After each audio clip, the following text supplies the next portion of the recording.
How to enter estimated tax payments on TurboTax. The first thing you want to do is open up any web browser and head over to turbotaxonline.intuit.com. Here, you want to select Federal, then click on Deductions and Credits option. Now, locate the option of Estimated Tax Payments. If you haven't started yet, click on the Start option next to that.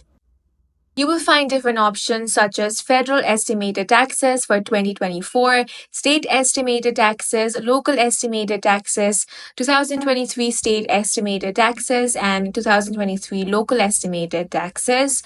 Now you can start to fill up whichever you want. I'm going to select federal estimated taxes. Now you will have to answer a couple of questions. Then here you want to enter your information. Now you will have to enter the amount paid for each quarter. You can also add in another payment from here. Once that is done, click on the continue option. Now in the same way, you can enter your other estimated taxes as well. And that's it for this video. If you found it useful, make sure to hit the like button and subscribe for more videos like this.